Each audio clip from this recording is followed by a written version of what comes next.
Hi, my name is Runo Ahmed. I'm the practice manager here at Ambimind. Today we're joined with our special guest, Ibby Aslam, and we're going to be talking about mental health within men, entrepreneurs, and the journey and the effects of UK prisons on mental health. So if you'd like to introduce yourself, Ibrahim. Yeah, well, firstly, thank you for having me. You're welcome.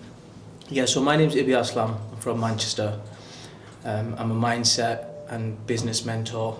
So I'm in the personal development space and I'm in the business space.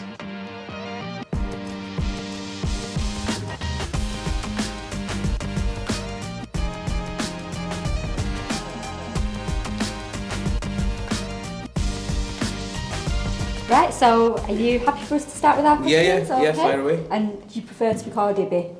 You call me Ibby. Oh, however you want. No problem, that's fine.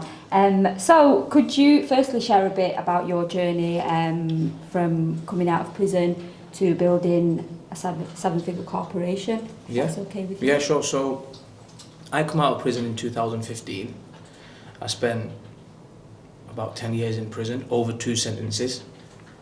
And when I first came out, bear in mind that I'd done 10 years inside, so towards the end of my sentences, I kind of realised that when I come out, I'm going to be 29, touching 29, and I thought, wow, I've spent most of my 20s inside prison, just kind of wasted away. When I come out, what am I going to do? So I was really going through a period of talking to myself and going through a period of confusion and that sort of thing. So when I did come out, because towards the end of my sentence, I had done a lot of personal development work. And what I mean by that is really working out every day, making sure that I'm putting my body through some stress every single day, reading books. I'm a Muslim, so my faith was very, very important. I was praying 5 times a day. So all these things that I was doing was really helping me and shaping me to be who I was going to be. So when I did come out, because I had worked on myself so much, really all I had to kind of do is find a path that I was kind of passionate about, which I later on found out was business. So then I went into the business space, and just a little bit about my upbringing. Because my upbringing, my dad was in business and I come from a really good family, I had the network of people that I could literally go to and be like, I need your help, I need to raise finance, that's what I did. And then I opened my first business, which was a restaurant business, and then I'd done that for a few years, and then I went into the property game, and I'd done that for a few years, and I still do the property game now, but I no longer have the restaurant business, I've sold it. And now I'm in the mindset, personal development and business space where I help business owners scale their businesses, yeah. Okay. In short. Okay, so what would you say were the key moments or decisions that led to your success? Do you think a lot of it came from when you was in prison? Do you think a lot of that helped you get to where you are today? Yeah, so I think there was moments throughout my prison sentence. One, I could say my mum passed away. I know that my younger brother passed away, and then, getting the 10 years that I got when the judge sentences you. It's these moments in prison or in life what just shape how you see life, really. And there was many throughout the years. I could, if I thought about it, I could name so many. Realised I was hanging around with the wrong people, I had a bad environment. So there was loads of different things. But ultimately, it came down to starting from within, starting from myself. Because, these days what we easily do is we blame other things. But it's really where you really need to start from is yourself. And because I think even though I was in prison, you could argue that it was not a best place to be, but I would argue that it had positives. So you could focus on yourself more within there, and you could look within yourself to see what you could improve. 100%. Okay. So I was focusing on the positives, and I was like, well, okay, I've got time on my hand, which other people haven't. I haven't got distractions of social media, this and that.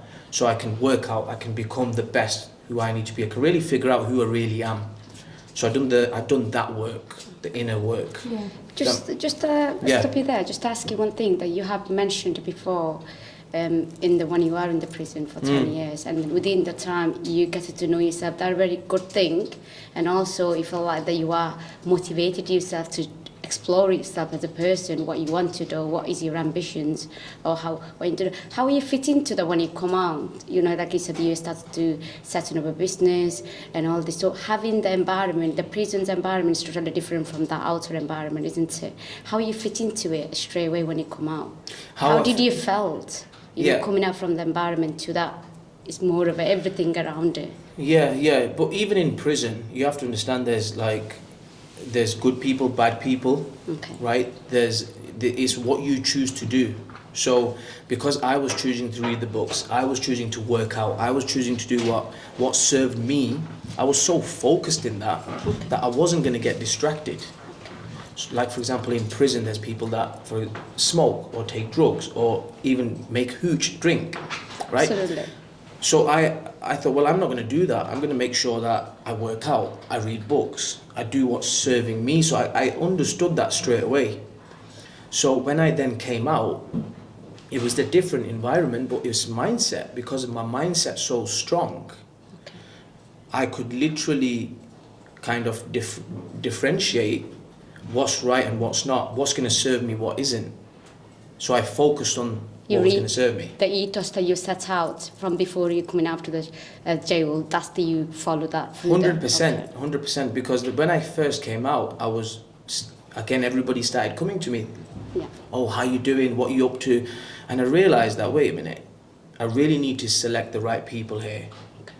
Because if your environment's not right, it's going to shape how you be. And I understood that really, really well. So that's why, because I was so focused, I knew how to navigate that. Okay. Do you think that you did grounded yourself, like more of, like you said, self-grounded, that you didn't? Because I understand that having a strong mindset and coming out, but is reality and thinking productivity is a really different thing when we are in the environment. So do you grounded yourself to make sure that you're setting a boundary? Do you set some boundary to yourself that actually I'm gonna cancel out all this noise or chaos or distraction in my life? Did you more of a reassure yourself, or you grounded yourself to having that cancelling out before even you coming out from jail? Yeah, I did, and I realised that when we give contracts out to people, we have terms and conditions, right? But we don't have terms and conditions for ourselves. Most people live without any standards. So they're getting distracted here, they're getting distracted there, or somebody's called me. You know, all these things happen to us, and you really have to know who you're going to allow what energy are you going to allow to come into your life every single day. But because I mastered that by reading books and working on myself, I was only going to speak to people that served me. So you have to go into, people would think it's selfish, but I think it's selfless, right? Okay. So you have to go into that mode. But when you go into that mode, you're going to upset people. Because your family, your friends, everyone's going to be like, well, you've changed. Yeah. Well, congratulations, I have, but you haven't. So that's the mean that you have set the boundary to yourself. 100%, you have to set boundaries. Okay. And that's what I did. And how did you feel then? Like, I know that you said that you upset a lot of people that you said that you have changed, I have changed, but you haven't. So when you're having that, what kind of thinkings come through your mind and what you actually feel? Yeah, you have to look at someone who is saying that. So if someone's, for example, overweight, and they're telling you to do something in the gym, my first response would be, am I going to look like you? Right? So you have to really know who you're taking advice from. So you have to really, really understand that where your advice, where your everything comes from. So once you understand this, once you set standards, and you have to do it together, then the people that say that to you, does it really mean anything? Like you have to study that, you have to scan that. And most of the time that people that are saying it are the people who are already lost. And what they're really doing is they're scared that they're going to lose you in the process. And because they haven't leveled up, they don't want you to level up. Thank you. Yeah. Okay. So during your time in prison, 10 years is a long time. Like you said, it was when you were in your 20s, so still very young. So how would you say your personal experiences during your time in prison shapes your perspective on mental health and the challenges yourself face and maybe what other people would face? See, in prison, there's a lot of people with mental problems, mental health, or some people, because everyone's been through different traumas. And I have to be really careful when I speak about mental health, because how do you define mental health? Like, if you can do that first, and then I can answer the question properly. Okay, Nurjis. So, from your perspective, what do you think that, if I say that what is your mental well-being look like, what did you say to me? So my understanding of mental health is a state of well-being. Okay. So how you, for example, perceive things, what's your experience of things, and it could have something to do with your upbringing, how and it all shapes how you think, how you see things, and everything. Like, I'm sure I'm missing a few bits and bats out. For example, in prison, my experience was that some people really went through some abuse. So let's just say people go through some abuse when they're growing up, or they've suffered bullying, or whatever it may be. It could be some serious stuff as well, like rape, whatever it might be, right? Now, how do you deal with somebody like that? You can't just tell them to just get in the gym and you can't do that, because you have to really, this is where you have to have high level of empathy. You have to listen to people, like understand where this person's come from, why they're saying what they're saying, and then break that down gently in a very calm way. It's like you have to deconstruct and reconstruct everything again, but it depends on the person, like what they've been through, what their situation is, and then you help them like that. So in prison, like, I see many people with different problems, initially I used to think that, well, why don't they just do this, or why don't they just do that? But it's not as simple as that. It's like every case is different. So, and everyone's been through different challenges in life. But what I would say is that everybody can change. They do have the option, and they do have the choice to change. Like, up until now, I've really not found anybody that they can present me with some evidence where they just cannot change. Like, even whatever the case is here, if you break it down one way or another, there's an option there, there's a choice there. I have not found one where there isn't, if that makes sense. Okay. You know them, like you said in the prison, so you're saying that people's early experience is very important, like what kind of upbringing, where they're coming from. They might be gone through the past trauma, or might be gone through the abusive relationship, whichever we take it. So if we're not taking the early experience based on that, but however, if going to the prison is a different environment, okay? And you're going for something, some might be going for different problem, or some of them going for different thing. But how you feel as a person going from that bigger environment to something like in a prison, a punishment. Basically, prison is a punishment. So when you go into that, how you take it as a person. This is nothing to do with that previous mental health or abuse or something like that. As a person, how you adapt that new environment, and how did you feel? Do you think is that affect you anywhere mentally? And that's my question. And to define your mental health is about, because we have physical health and mental health that both are very much interconnected. It's your head I always say that to you, your body attached to your head. Definitely. So your mind is powerful. Your mind is a mental health. Okay. So because if you have a temperature, you have a painkillers, and you feel okay. Well, if you feel that something, like if you say just for a grief, okay, you lost someone, you will affect your mood, okay? The mood is like, because you lost someone, you grieve in the process. When you grieve, that you're going to feel sad, you're going to feel upset. That is your mind, that's your mental well-being. And when you start to looking after yourself, going out, communication with the people, and you're doing things that you enjoy doing, rather than being isolating yourself, that is you looking after your mental well-being. That is a defined mental health. So when you're in work, you feel a little bit stressed, coming out from your chair, go for a little walk, that is a being mental well-being. And when you're in the schools, you find it hard to do your study, taking time, take a break between it, or talking to the person that you could talk, that is a mental well-being. I agree. So it's defined in different, as you said, that we are different people, and people have different needs, and what our mind need. Because when I say, if I put a mirror in front of you, if you look at yourself, if you see the reflection, and you could see exactly like how you scene. But when you see that, you might look like exactly like your reflection, but your perceptions in the reflection is defined the mental well-being.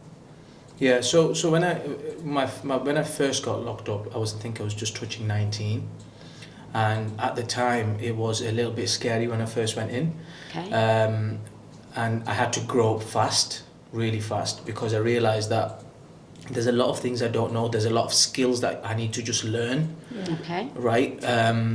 So it was a learning thing for me, like just and the routine and the discipline you have to wake up at a certain time. You can only have a shower when they tell you to have a shower. You can only order what they tell you to order. They give you like a paper of what you can. So it was so many things that I just had to learn very quickly. But I would say my second time that when I was inside, my experience was a little bit different. Because, I started understanding the process to it. Yeah, and I understood the law of polarity. Okay. Which is everything has a positive or negative. Yeah. So yes, prison one way was bad, but guess what? I had time for myself to study and become the best person I could be. Mm-hmm. Right? So once I understood that, because I had read books and I had done worked on myself, then I started just looking at it a little differently. So instead of thinking, oh, I'm here, I can't do this, I can't do that, well, you will be able to, but look, you've got time to think to yourself, you've got time to plan, you've got time to read books, which you probably wouldn't get when you was out, because life, So the second was different to the first one. The first one was I was scared, thinking, I was thinking about my family, I was thinking about my little brothers, because I'm the eldest in my household. I was thinking about my mum, she was ill. So there was so many things that were going through my mind at the first one. But second one was different. So being an entrepreneur, I assume often comes with high levels of stress and pressure. Mm-hmm. So how do you prioritise your mental well-being with this? Mental well-being, yeah. So for me, when I came out, because I'd done 10 years inside, I understood the importance of time. I thought, wow, I'm 29, I'm getting older, I can't afford to do anything that costs me my peace. Yeah. So anything that costs me now, since I've come out, anything that costs me peace, I don't negotiate with it. So that could be like an opportunity on the table to make £1 million. I look at the cost to it. What is the cost to it, and how much is it going to cost me in peace? To me, if it's worth the risk, I will do it. If it's not, I will pass on it, because I understand how important it is, what you feed inside your mind and everything. So that's how I look at everything now. So for me, recovery is one of the most important things. I'll give you an example. So when I wake up in the morning, I read my prayer, I do some non-negotiable reading. Then from there, I go to the gym. So I don't take my first meeting till 11 a.m. I actually don't. I don't take any call till 11 a.m. And I've intentionally done it that way. So now I've constructed my day. So I've designed my life around my business, where most people won't do that. So for me, everything's about recovery. Everything's about how much peace have you got today. Everything's about really intentional, very intentional of who you speak to, who you don't. So that's how I am. So I literally control my energy. But it took time to go there. First I had to sort my habits out, then it was core beliefs, and then it takes time before I got there. Okay, so I'm going to ask a few things in there. Of course. What do you mean by peace to you? Well, you said your own peace. So what is the peace to you? Yeah. So to me, peace is, for example, let's just say if an opportunity is on the table and I have to, I'll give you my example. So if I have to go somewhere 8 o'clock in the morning and do a 15-hour shift somewhere, for example, or have to put so much focus onto something that, for me, I have to really break it down. Is it worth it for me? But maybe that's because of this position I'm in. Yeah. Because I'm already maybe successful in what I'm doing and I'm on that path. If I was in a different place, maybe that wouldn't be that case. That wouldn't be the case, right? So it depends on where you are, really. I think, to answer your question, but I do that now. Like, for me not to take a call till after 11 a.m. is because I can, but most people probably can't. So the question becomes, like, you have to work hard to get to a place where you are able to do that.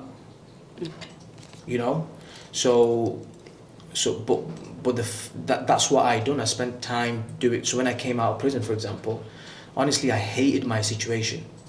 I was in such a rush and hurry. I think that's why I fast-tracked so fast, because what most people, they do in a year, like, I was on such a fast journey because I was literally focused. I cut everyone out. All right, I'm not speaking to you. You don't serve me. I'm not speaking to you. Right, I don't think I really need to speak to you today. Like, I told my brothers, my sisters, don't ring me and give me gossip. Like, I'm not going to be interested in that. If you're going to ring me, make sure it's to do with something productive for you or something to do with the family. Do not ring me and tell me what the neighbour's done. And I've done that with all my friends. Certain ones, I cut them out, literally cut them out. And I started hanging around with people that were going to serve me. But because I was so intentional about everything I was doing, I think that's why I fast-tracked. Where people are just chilling. Yeah. Do you think it's rather than more peaceful than meaningful to it? But what is meaningful to you? You try to achieve that way rather than feeling the peace of it. Yeah. Well, peace aspect is to it. Meaningful. For me, meaningful things are things that, if I'm honest with you, for me, I only find things meaningful that serve someone. So, like, for example, what we're doing here is going to be meaningful to somebody. But I find this meaningful because it's going to help someone. Yeah. So do you not get the peace out of that? And I get peace out of it. So, and then maybe they're interconnected, right? Absolutely. And then because you said that you're not doing anything and you're not picking any call out from anyone. Yeah. But because it's more of a meaningful to you, because you're using that as a more of a peace to yourself. Yes. That's why you are more of a, rather than being peace. You give you peace as a reward, but it wasn't because you're meaningful to you. That's why you're not receiving. Now that you put it like that, I think they're connected, right? Absolutely. Yeah. Okay. And one of the questions is, sorry, so about the habits. You said that about, because I know that, like you said, that when you gone to the prison the first time and the second time, you need to put into yourself in a routine where the user is uncertainty. Is the most important things in the prison, because you don't know what you're expecting. Okay, so a lot of people get worried about uncertainty. What you don't know what is I'm expecting from this environment. Okay, so when you gone there, then you said that you need to do certain things. You need to have a shower. One that's told you. So you've been more of a following a routine based on their order. So is that help you to having the habit, or what do you work on yourself to create the habit that you're talking about? I think that must have created some sort of discipline, maybe. Okay. But for me, like, we all need role models in our lives. Who's someone we look up to. So look up to someone that you find that, I really like their habits, or maybe find 5 people, like, choose a habit from each person that you like, and bring that into your life. So that's what I done. I looked at certain role models and I thought, well, I quite like the way their routine is in the morning. They get up in the morning, do that. I quite like the fact that this person reads a book, non-negotiable, every morning. So I took different things from different people and I brought that into my life. And then I applied them. So when I was happy doing what I was then happy doing what I was doing. I was like, okay, I like this. I want to be this person. So it comes back down to being the best version of yourself, whatever you want to be. And it might look different for you, it'll look different for me and everybody. And be that person. And then once you are that person, then you can go out with and give everyone else that love. Because you are at a place of, you know exactly who you are and you know exactly what you want. And then, ultimately it's about self-love and giving others what you kind of have achieved and what you've done. So then you just do that. It's more of being self-compassionate to yourself about what you gain and what you're achieving in life. Yeah, because the problem is, like, look, I've got a top on here. What does it say? Stop telling yourself white lies every day. Right. And we all do this. Absolutely. Right? So you have to be really intentional. So if you're going to tell yourself a lie every day, if you don't even respect yourself, how are you going to show up and respect others? Yeah, that's true. And that could be in the most, for example, I was supposed to wake up at 5 o'clock in the morning, put the snooze on. Oh no, I'll wake up at 5:30. Right? What have I done? I've already just started off on the wrong foot. I woke up, okay, well, I'm not going to eat a dessert today. All right, then I'll just eat a little. I'll eat 1 spoon. We do this every single day. We do, and so many more I can list. Like, yeah. But we need to stop doing stuff like that because it doesn't serve our purpose. So, Ibby, could you speak about a specific mental health struggle you faced during your success journey and how you've overcome that? Yeah.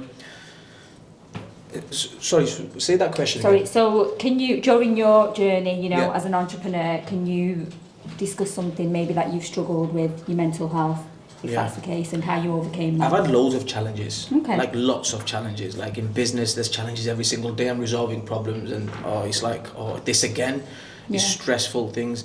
But I don't know if I'd describe it as mental health. Okay. I think when my mum passed away, when I was in prison, that was a tough time, but what massively helped me was our faith. Yeah. Right? Definitely. Because I really understood that we're in this world that we have an expiry date and we're going to go. God's put us here to eventually go. And when she passed away, even though it's a really tough moment and I was the eldest and I was like, I'm in prison, I can't really do much, that kicked in because I was strong on my faith, my prayers and everything. So it was easier to deal with. Yeah. But that normal person who doesn't have faith, who, I don't know how they would deal with it. So it was just challenging. It was a bit frustrating that I couldn't be out with my loved ones. But was it mentally challenging? Yes. Was it a mental health problem that I went under and I thought, oh, I'm going to stay in bed for like 2 days now? Or no, because in prison, there's things that have to happen. Yeah. So I still had to get up next morning and go to work. I had to bottle my emotions in a way because it's a crazy life in prison.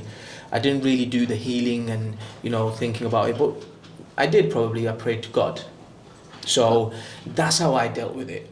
Okay. Other parts of my life that have been challenging, I think they've just been in business, just figuring stuff out, like flipping out, like how do you deal with this problem? How do you deal with that problem? But again, the solution for that is get mentors, get people who have already done it. So for me now, I'm a very strategic guy, like I'm a very calculated guy. So let's just say us three are sat here and we're faced with some problem. Well, there is going to be a solution. Yeah. No matter what problem it is, it's no problem in the world it's the first problem. Someone's had it somewhere. There is going to be a solution. Let's just find the solution instead of wasting energy on the problem. Let's waste more energy on finding the solution.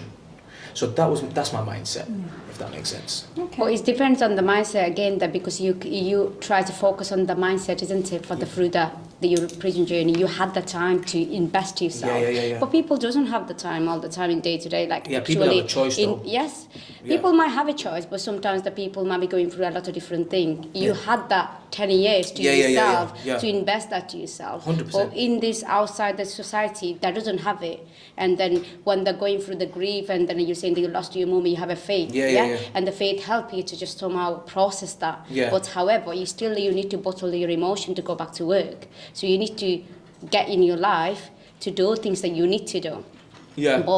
And your faith help you to process the emotion that you bottled of it. But the people that you say in who have no faith, or who have like a chaos around them, so they're going to work, they come home, they got family they need to feed, and the next day they're going to work. They've got nothing to do around. What do you think? How they're going to handle it? So if it's someone's mum passed away, like that is a very touchy subject. Like I'm not going to say that, grieve, you do what you have to do. Okay. But understand that your bills still have to get paid. You can't ring Virgin up, or you can't go to Tesco and say, today my mum passed away, I'm not going to pay for my milk and bread. Yeah. But they're going to say, take your story somewhere else. What I'm saying is, do your grieving how you have to do it, but understand, get real. Like, this is the real world, and I still have to do what I have to do. Yeah, take some time out, do what you have to do. Go through your process, whatever it is for you. Because we're talking about mums here. This is a very touchy subject. We've all come from our mums, right? But I'm just giving you how I dealt with it. I'm not going to tell somebody how to deal with it. But what I would say is that, just understand that the world goes on and there's work that needs to be done, and you still have to get up and do it. When you choose to do it, it's up to you. Yeah. Right? Now, because I've spoken to, I have friends who have had, mums and this and that passed away, and they're out of the game for like a month, like 2 months before they even get back on track. And that's fine, right? But you do you, but just understand that there's things that don't stop. That's all I will say on that. Okay. So, as an entrepreneur, how do you balance your personal and your professional life? Well, we were just having a discussion off camera about balance, right? Yeah. So, for me, remember I'm in business, okay? There's no such thing as, when you're starting off, balance. I don't know where it's come from. I think it's a complete myth, because if someone says that you need balance, I want you to really break it down for me, because for me, there can only be balance or focus. That's it. And I'll break that down. So, can you look at these 2 cups at once? No. Okay, so if you do, you're balancing, yeah? Mm-hmm. So in business, when you're starting off, you have to have focus. And I'm talking about a season of your life. You don't have balance till you're 50, 60, 70. We're going to live till 80, 90 if, for example, have 5 years of focus, where you just dedicate it to what you are doing, and then eventually start bringing balance into your life, because ultimately it is about balance, right? But I'm talking about when you're starting off, you need to really be focused. You can't be doing 4, 5, 6, 7 things at once. Yeah. Because if you do that, what will happen is you're not going to be able to make the progress that you need to make in your business. Now, again, it's a personal choice. But for me, if somebody comes to me and says to me that I'm doing 7 things at once, I'm like, listen, you really need to get your shit together. Yeah. Because you really need to narrow down of what you really want to do and focus on that. That's what I would say on balance at the start of your journey. Okay. So, do you agree with that? I'm not agree or disagree. Well, you need to say it. So one of the things is, you said the balance, yeah? So it's a 7 things or 7 business, but it's nothing to do with the business, the balance, or the 7 focus of 1 focus. Balance is my term, is the something, whatever you do, whatever business you're doing, you need to, if it's a one thing, a specific things that you're doing, creating the balance to yourself, to the work. It's nothing to do with the 7 work system or 7 things you're doing, or to cope in a focus. That's from my perspective. Yeah. My perspective is when you're doing the one task, just for example, I do therapy. I do psychological therapy with the children and adults. And that's my specific thing. And the balance is mean to me, and to make sure I got 10 patient caseload. And to make sure all the patients get right amount of therapy sessions, all the patients get right amount of help, and also and to make sure I'm looking after their well-being as well as my well-being. That's my work-life balance for me. So that's balance. See, that's connected, right? But what I'm talking about is, you've got people out here, they've got 3, 4 businesses. But then you could say there's more of it from a business mind perspective. That's why I said to you at the start. So it's like, is any history. There's a research shows, I think I'm talking to some of my friend last night about this balance. So we're talking about, say, monotask, and then having there's so many tasking sometimes. Okay, so it's like multitask and monotask. But let's just say like a normal person. They've got a 9 to 5 job. They work 5 days a week. They go out on a weekend. What happens? They put themselves back, right? So there is it's a perception of what you're saying, right? But see, with your work, for example, you say that you do well-being, that's all connected, right? But I'm talking about people that they're literally people will come and doing 7, 8, 9 things, and then they're having kids, and then, I didn't really want to have kids with her, right? I've got kids now, I don't know what I'm doing. I'm talking about them people, when you're starting off, if you really want to get to the top of what you need to do, I'm talking about, if you want to live an average, this comes, what the question becomes even before the balance is, who do you want to be in life? Absolutely. Right? So if you want to be the best, if you want to be the Cristiano Ronaldo of your industry, right? then unfortunately, whatever you want to say, you can't have balance. If you want to be the Kobe Bryant of basketball, even, you know Kobe Bryant, right? He said it in the first 14 years of his daughter's life, he wasn't involved. I think, because he was building something. One of the things is that I don't want it to be like, say, I don't want to be, tell someone to be Cristiano Ronaldo or someone else, okay? I want to be that person, and you need to have that, because you have mentioned in the beginning, you need to be within yourself. Right. And as well as that, if you're setting a mindset to something, you're able to achieve it. And what is the most important thing is that what actually you want to be specifically. Exactly, it does. And if you have that specific focus in something, and if you want to achieve that thing, you could be you, is the best version of you, not Ronaldo or no someone else. That was an example, but let's just say your job, what you do you not want to be the best at what you do? Absolutely, everyone does. Okay, so would you say you want to be, what I'm saying by Cristiano Ronaldo, he's the top of his game, right? So my question to you is, would you really want to be the top of your game at what you do? If the answer is yes, then you're going to need a lot of focus to do that. Absolutely, I need a balance as well, same time. Yeah, but what I'm saying is, if you've got, let's just say, what's your name? Nurjis. And you've got Jenny here, and you've got you here. You've got Jenny with all focus, and you've got you with a little bit of balance. Who's going to win? Jenny. Why? Because she's fully focused and zoned into what she's doing. However, you here, you've got a little bit of balance going on, which is fine. But you're going to get to the end goal a little bit more slower than Jenny does, because Jenny's all in. That's my point. And again, I disagree. Okay. How can you disagree when it's not that because you could see Jenny and me. I understand we are different people. We have different perspective. Yes. You could say that, as I say, this if you see the see-through cup, this is if you got half a glass of water. You could say it's half full, and I could say it's half empty. It's different on me and me, how could we see this cup? So if I say the balance mean to me is that having a right balance in your life with the right perspective and right focus, I would be better than Jenny, because I'm looking after myself in here. Because my mind, your brain work in certain limits of time. After that doesn't matter, you work 24 hours you're very focused orientated, and then you work hard, and you're using it 24 hours in a specific thing, and you're waking, and you could be a machine. But you are human, end of the day. You're not a machine, by the way. But in certain level, your brain stop working. Even though you think you working. This is why recovery is important. Absolutely. That's why you need a balance. So they're all connected. Important. Right. But balance. Look, let's just say you've got two people. I'll give you another example. You've got me and you have set off to do a marathon. Absolutely. Right? You've got me running, not stopping. You've got you every 2 minutes doing a balance thing where you got stopping off for water. Do you know the turtle? Do you know the turtle? Do you know the turtle story? The turtle win the game.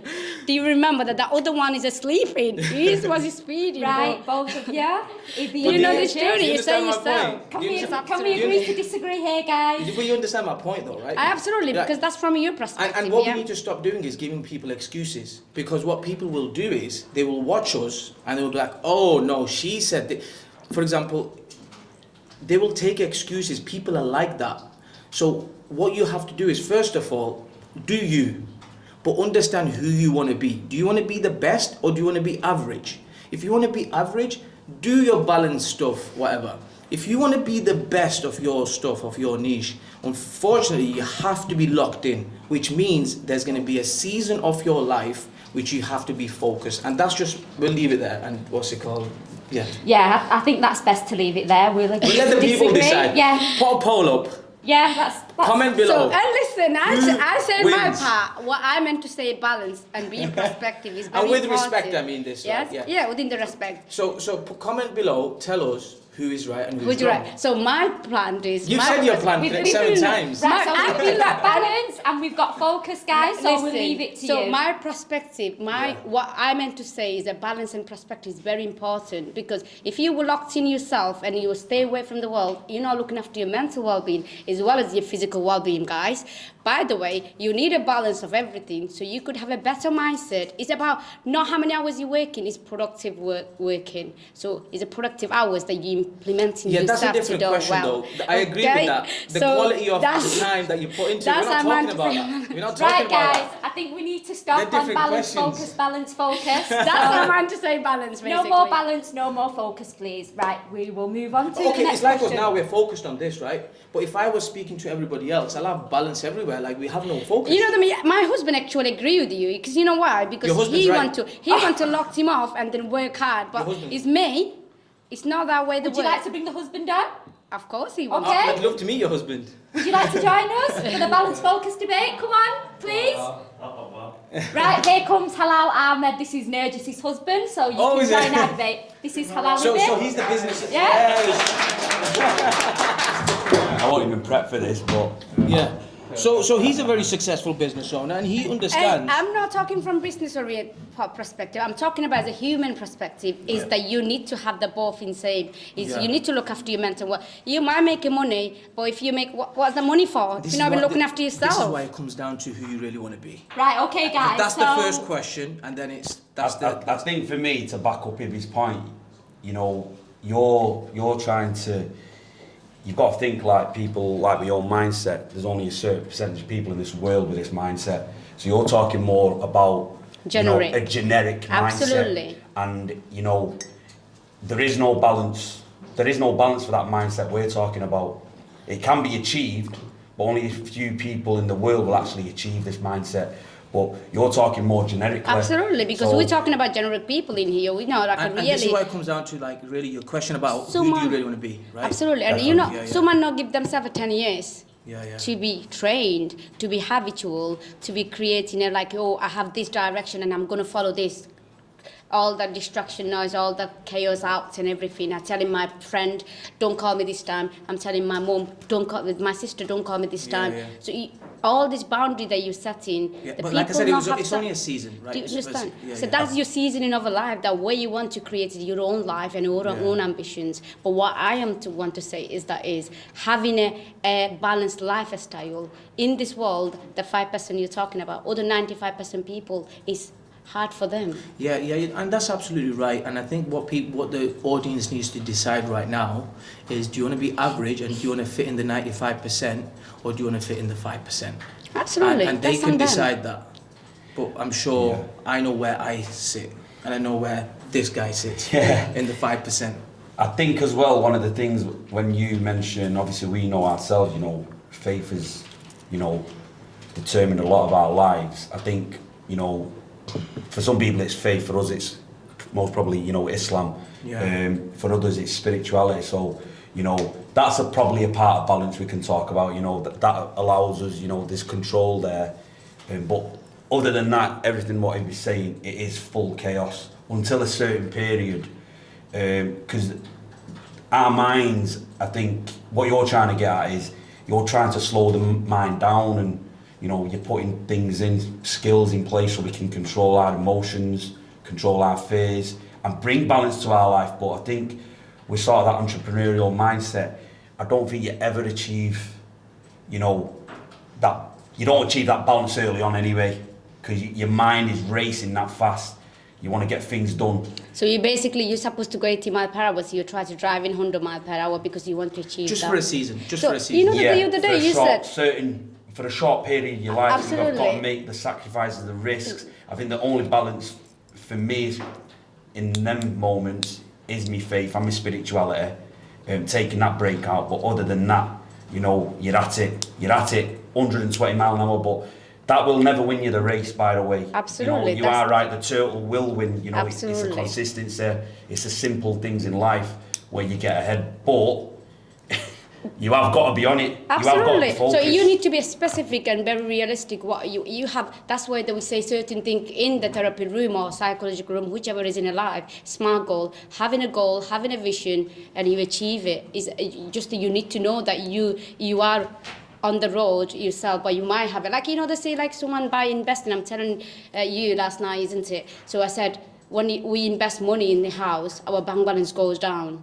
before you know it, it's going to go up. It goes down first. So in this road of if you have a vision, if you want to achieve something, in the beginning, you're going to have a bad time. You need to take your time out. You're not going to be able to give your family, give your friend, all this time. It's again, that's a balance, because to balancing that having a rough time to having a good time, again, is balance, because it's ripple effect. Yeah, I think what I'd probably say, what me and Ibby are trying to get at though, is you don't get that straight away. The only way for someone like myself, but I'm not like, obviously it's because I'm a man of faith and I'm a practicing guy, but I'm talking for others, is you need a break, you need a spiritual break, that's fine, but otherwise there is no balance until, there is never a balance until you decide to put them measures in place. Yeah. There will come a time, but not from. I don't agree with that. One of the things is a balance is not something that balancing something because end of the day, you create the balance for yourself. It's not that there's there in the plateau. You need to pick up, I have a balance. Not like that. Balancing something, you need to understand the perspective of balance itself is not coming to the golden plateau for you. I choose have it, I'm not having it. You create it because you lead your own life, you put the measures, you put the boundary. So like say, pleasing other people. It's not about pleasing other people, having a middle ground for yourself. You put a middle ground for yourself to having all this balance, all these measures in your life. So you want to meet your vision that you created for yourself specifically. It could be multitasking, it could be monotasking. That's on you. That's the way that you created a balance in our life. I'd argue that's more discipline. Again, it's a habit, because habit is automation, is human practice. Everything comes from a habit. You wake up from the morning, you do your journey, that's a habit, because you created that. You did it, you created the habit for yourself. Your parents did it when you walking first day in the morning, like your parents did the habit, go brush your teeth, wash your face, all this kind of thing, and you're doing it. So again, discipline comes from your habit that your parents teach you from your early experience. It's again linked to everything, halal. It's not just come as a golden platter, I'm going to choose this for me and that's for me. Not that way. Because having a combination of a good life, well-being. Yeah, and I hear your point, and you have to, for business owners, like we are really in the first phase of our businesses, like I'm talking first 10 years, it's stressful because look, if you've got 10, 15 staff, you're thinking about that, you're thinking about bills, what normal people like in the business will not think about. So we take our money, for example, at the end sometimes, and sometimes I know a lot of businesses that made losses for the first few years. Elon Musk, one day before he's about to go bankrupt, right? And then something changes. Jeff Bezos, for the first 10 years, I think he was in like millions of losses. So for us, it's a little bit different the way we see things. So sometimes, like I said, it's just a season, right? This is where I am, and the people that I work with, I just say to them, look, if you want to get to the top, you're going to have to make sacrifices, unfortunately. That's just the way it is. But your perspective is absolutely also right, but in a different format for somebody else who wants to be in the 95%. But like I said, we'll let the audience decide. I'm sure the comments will be... Yeah, right. I think we need to You're going home tonight, by the way. Yes.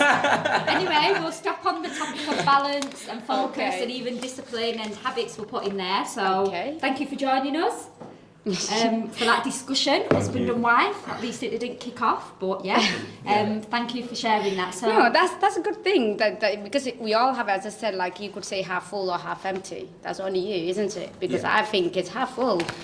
I don't see the more of a half empty. Like I see more of a 95% of it rather than 5% because I'm not a businesswoman and I don't go through the stress. But again, it depends on what discipline, what balance, what kind of person you are, this and what right mindset you have. Right? Absolutely. I think there is another important factor though as well, I suppose, like, and I'm not just saying this because I've had you in my life, obviously. I think maybe you might have brought balance to me. Now, there is certain elements as well. I think women do that. Yeah. They're really good at that. Yeah. So that's been a big help for me.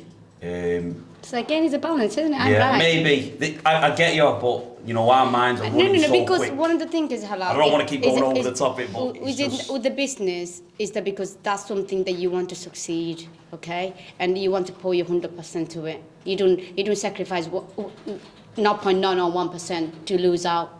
So you put your 100% on something that motivates you, that want to achieve on something. You're gonna go put your 100 hours on it, and that's within you. Maybe it comes from pressure on men. Absolutely. You know, I think it's like even the women. There's a lot of women businessmen as well, but the businesswomen as well. But that is the same thing. If they want to achieve something, you're going to achieve it. But it's again how you want to, what kind of person you are. Say it's about within yourself. What kind of person you are, and how hungry you are to achieve that. Yeah. I think it depends on that. It's not about balance, your attitude to change, willingness to success. It's all these factors is really implement, and actually your family too. You know what I mean? It play very big roles. What you want to achieve. You want to go to some people want to be 5%. Especially what happened with COVID. Yeah. Who wants to be? They controlled everybody. Everyone. Right.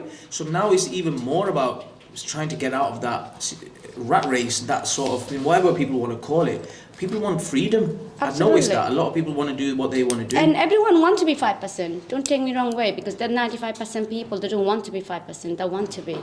But it's about again in this life race, who winning and who losing, who able to have patience to go ahead and who not have it. And some people motivate themselves every morning. I want to succeed, but it doesn't mean that is how long, how many days before I give up. So it's like that. It's about being understanding, because our mind, like say you want to buy a Tesla, yeah? So it's like you like Tesla car, but if you think about it and you go outside, say, oh, I really like this car, and you're thinking about it. When you go outside today, you're going to see so many Tesla around the road. It's your mindset. That way is our mind work. So it depends on what mindset you want to work on. And the 95% people have the mindset sometimes. Yeah, but most they people can't keep it on. They can't people keep carry on because there's a life pressure or the circumstances, situation change their mindset. But everyone wants to be succeed. So I don't say that who want to be 5%, who don't want to be. But most people are making the wrong choices, aren't they? But it's choice. You know what I make it say sometimes we get illusional. From my perspective, this is my opinion. We get illusional, I might make the wrong choice. So if I done something, I want to be a businessman, yeah? And my business not succeed for first year and second year. And I believe that I made the wrong choice. We had a lovely debate on balance and focus. So viewers, we would like you to decide about that. Obviously I won. So yeah, we'll stop it there now, balance, focus. He's very confident in himself. Right guys, let's move on to the next question. So for you, Ibby, as an entrepreneur, how do you think in a business environment, how can businesses contribute to improving mental health? Yeah, well, how businesses can do that? Yeah, to improve it. Right, well, firstly, I really respect business owners, because for them to even have a business, they're providing shelter and home for so many people, right? I would say that is already at one of the highest ways of them serving them, right? But in order to do something for your employees or the staff members that you work with, you can bring things in like quarterly go on gaming sessions, or bring something in, like for example, this is a nice place, maybe have a pool table here, like everybody vote what do they want, so they feel like when they're coming to the workplace, it's almost like it's comfortable for them. Like just if everyone's loves coffee, have a little corner where you have coffee and stuff like that. So it depends on your workplace, depends on what they are, what they do, give them rewards. So it's about creating a good culture for them where they want to come to work. The biggest problem we've had since COVID is people are working from home. Yeah. I personally don't think that serves it like the businesses, because if a delivery driver who's bringing your food, he has to go out there and work, or if a plumber who's going outside and he has to go out and do the work in your house, what makes you think you can work from home, right? It's a bit of a moral thing, like personal, whatever. But yeah, these are a few little things. You can bring good cultures into your workplace, which elevates their mindset. And it's about, like I said, even once a year, twice a year, take them out somewhere. Do like a team thing. It will help, rejuvenate their mind and just keep it stimulated, right? Yeah.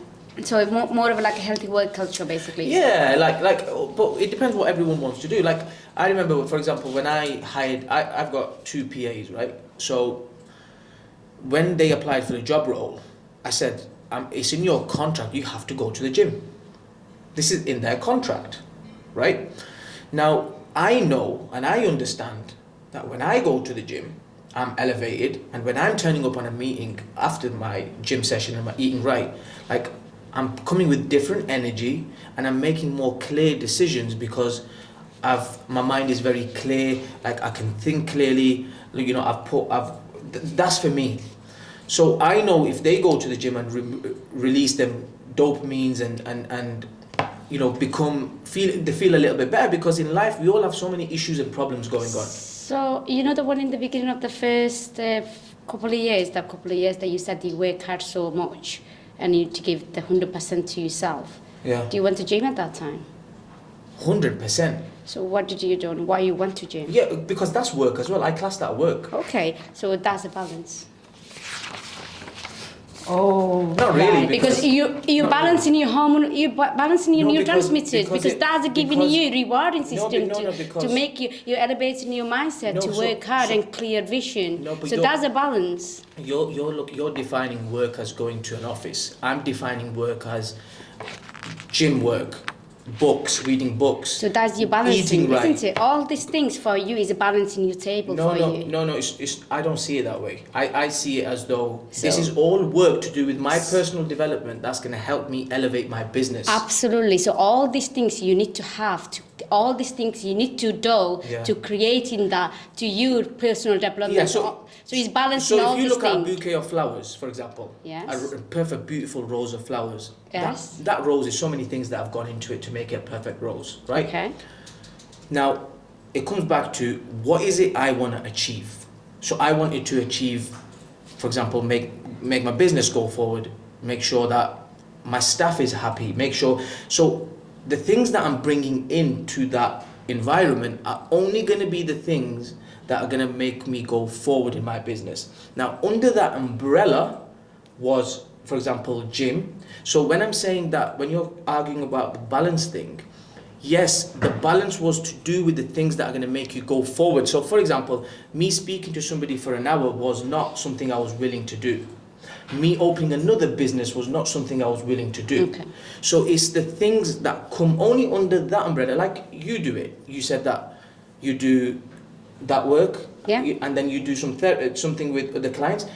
That's not balance. I wouldn't define that as balance. I would describe that all them things that you're doing are moving you forward into what you're making you better at what you're doing. So yes, you could argue that it's balance, but I'm saying that that comes under that umbrella what's serving you. Yes. Makes sense. Again,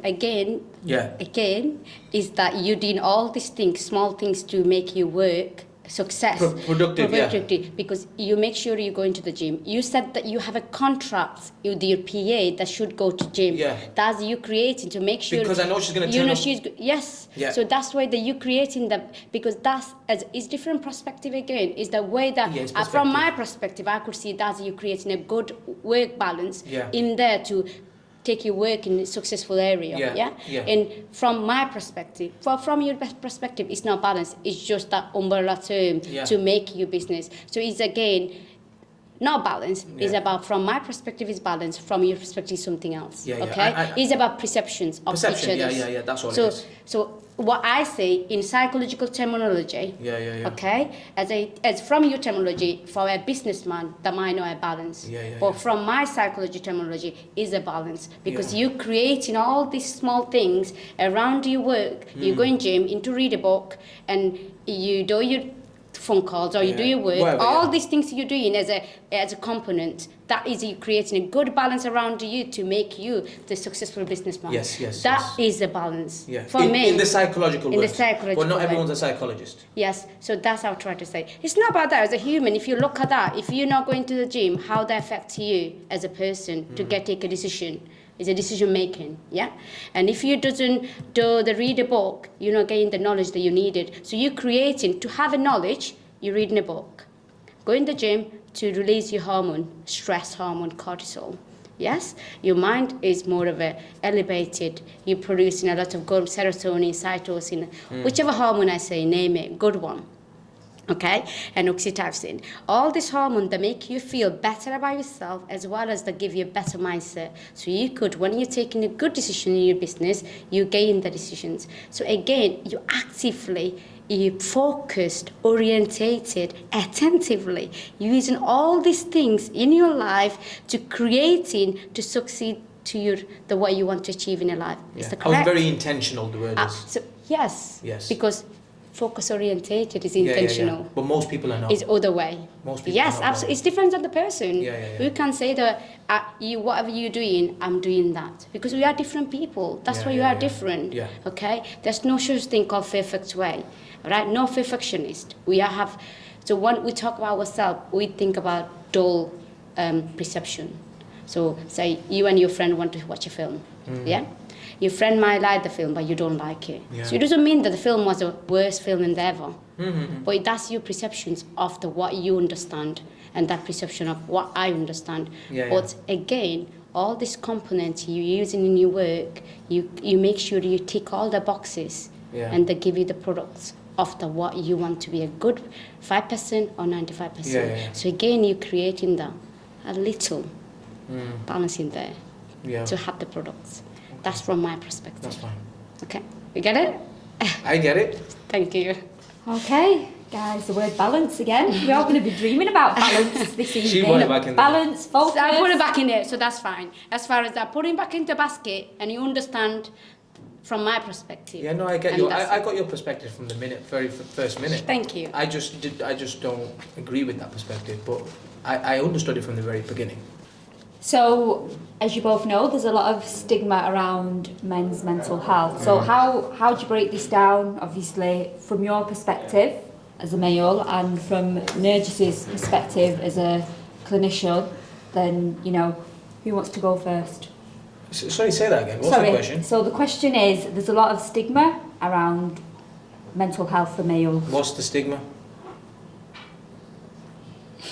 There's as I mentioned earlier, you tried to put me on the spot, aren't you? No, sorry. The reason I ask you this is because so I can answer the question properly. Stigma, so like I mentioned earlier, like men are supposed to be seen, for example, like a father figure. What are you laughing for? Strong. I'm trying to be serious and use a laughing, right. So keep this in. So for example, when I mean stigma, someone else might define it differently, by the way. So stigma, so example, a father figure. Your father's supposed to be like this strong person that's supposed to protect you, there's nothing wrong with them, the strong, the brave, etc. So, not everyone's father's strong, whether that's mentally, physically, men, society will see them as strong, they don't suffer I'm feeling like this, they'll get over it.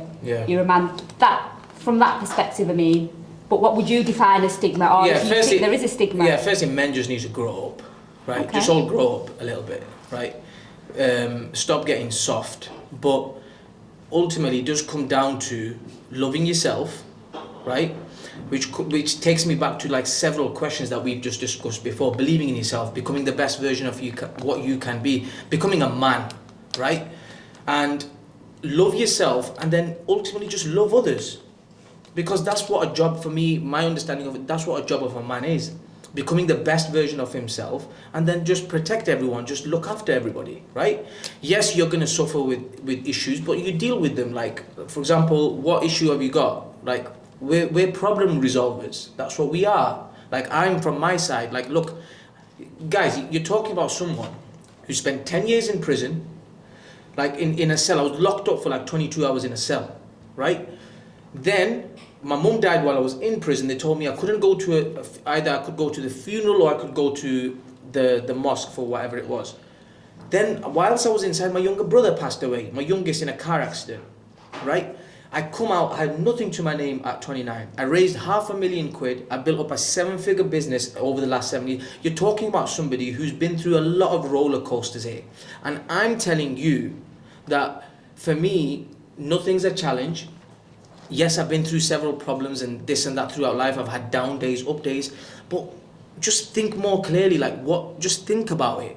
The problem we have these days is as men, or I don't want to speak about women, but about men, is that we don't have time to think. So let's just say me and you, we've got a problem. We're really stressed right now over something.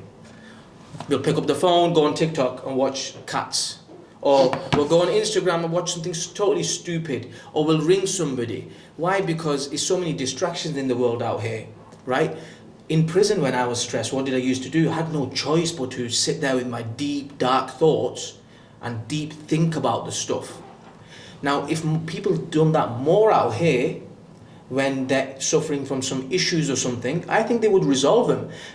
Dr. Jordan Peterson, right? Do you know who that is? Right. Do you regard him as a really, right, okay. He says it. When people ask him questions of this, they say, listen, go in a room, turn the light off, just get in that room, close the door, and just talk to yourself for 10 minutes. You'll find the answer. People don't do that these days. So yeah, you got the message, what I'm trying to say. Just grow up. Do you think that's easier said than done? Yeah, it is easier said than done. Yeah. Of course it is. Like, it's easier said than done. But I'd rather say that than say, well done, sit down in your problems and, think about them for 3 days and then maybe ring somebody for a chat for an hour. And I don't want to give people's excuses. I know that they have more in them. I know they have more potential in them. So what I'm saying to them is, indirectly, is see your potential. See what your gifts are. And I'm sure people will see this and understand I'm coming from a place of love. That's it. Okay. Absolutely. I agree with you. But just to add to some of them things, it's like, I understand that what Jordan said, Dr. Jordan said, is that it's been talking to yourself. Okay, but it's more of a being kind to yourself, within yourself, as well as that there's a two different talk we do. One is a positive self-talk, one is a negative self-talk. It's our internal dialogue. So the perception of our mind mindset. So what happens is that, because sometimes we have 5,640 thoughts every single day pass through our brain. And if you sit down and start thinking about every single thought, then we don't have nothing to do in our life. Just thinking about them. Yeah. So it's like, is that what thoughts you want to capture it. So sometimes in our life, we go through the negative phase of our life. And sometimes when we are in a negative cycle of our life, it could be normal life, it could be prison life, whichever life you are. It depends on what kind of person you are. And sometimes it's not how strong you are as a person and what situations you're going through. So I want to say to the people, it's not the situations is problematic, it's the way that you're interpreting. How you interpret, yeah. How we interpreting the situations. Yeah. And just to be yourself and try to find yourself try to take some steps and set some goals actually. Start somewhere. Yeah. And you could see that which way you're going. And always try to weigh you up. If it's this problem and how far I go with this problem and what will be the end of the road for me. So if something positive there for me, go for it. And you might see a lot of obstacle in there. You might see a lot of hurdle there. But don't give up.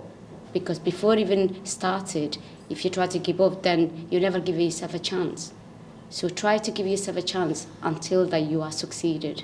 Then, and you are kind to yourself, then you will be able to kind to other people as well. Yeah, I think that's well put. And just to finish off, remember, it will pass. Your bad time is a season. It will pass. The one you said about past, the one thing I remember is that, when you say, oh, I had horrible past life. People say that. How can you know about me? I've gone through this, all the past experience, yeah? But the past is like the unknown missed call. You can receive it. Sometimes you know about your past. Sometimes you don't want to think about the past. So say when we get unknown caller ID, we don't want to answer it because we know that that's from some bogus call. They're going to annoy me. Yeah. And sometimes, because past is something, this unknown caller ID, but sometimes the past gives us a lesson. But having that, taking the lesson, take it, but don't carry it with you because they're not going to give you anything out of it. Yeah. And neither don't predict about your future because we can't see future at all. Future is something is beyond our control. But what is in your control at this moment is your present moment. So try to cherish the moment and try to be your better version of yourself and try to take care of yourself and be kind, be present and be compassionate to yourself and see what you want to achieve. Be specific to it and be determined towards it and win over your choice and own it, good or bad, own that.